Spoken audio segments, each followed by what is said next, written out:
আজকে আপনাদের পরিমণি গলার ডিজাইন কাটিং ও সেলাই করে দেখাবো। এত সহজভাবে দেখাবো যা আপনি একবার যদি ফুলভাবে দেখেন নিজেই কাটিং ও সেলাই শিখে নিতে পারবেন। তো প্রথমে একটি ফিউজিং বক্রম 2 ভাঁজে সমান করে ভাঁজ করে নেবেন। তো এভাবে যখন ভাঁজ করা হয়ে যাবে, এখন হচ্ছে গলার লম্বা দিবেন 7 ইঞ্চি, আড়ের মাপটা দিতে হবে 3 ইঞ্চি। তো উপরের দিকেও আমরা 3 ইঞ্চিতে এভাবে একটা চিহ্ন করে নেব। এখন একটা স্কেল নিতে হবে, স্কেলটা এখানে বসিয়ে চারকোনা একটা বক্স তৈরি করে নেবেন। তো স্কেলটা এই পাশে বসিয়ে এভাবে চারকোনা এই বক্সটা তৈরি করে নেবেন। তো এভাবে যখন বক্স তৈরি করা হয়ে যাবে, এখন হচ্ছে ডিজাইনটি করার জন্য এই কোণার থেকে 3.5 ইঞ্চিতে একটি চিহ্ন করে এভাবে এই কোণা পর্যন্ত বসিয়ে সুন্দর করে একটি দাগ টেনে নিতে হবে।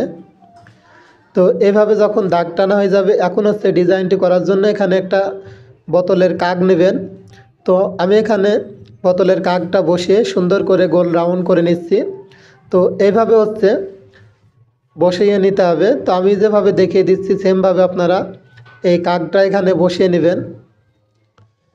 তো দেখুন আমি প্রত্যেকটা জায়গায় এভাবে কাগ বসিয়ে নিচ্ছি। তো এখানে আমরা এইভাবে বসিয়ে নিব। তো এইভাবে হচ্ছে বসিয়ে আবারও দাগটা করে নিব। তো আপনি যদি এখন ব্যস্ত থাকেন, ভিডিওটি আপনার ফেসবুকে শেয়ার করে রাখবেন।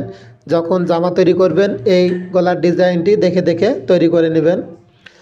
তো এভাবে হচ্ছে সুন্দর করে এই রাউন্ডটা যখন হয়ে যাবে, এখন হচ্ছে গলার সেলাই করার জন্য 1 ইঞ্চি নেবেন বাড়তি বক্রমটা এভাবে দাগ করে গলার ডিজাইনটা এখন কাটিং করে নিতে হবে।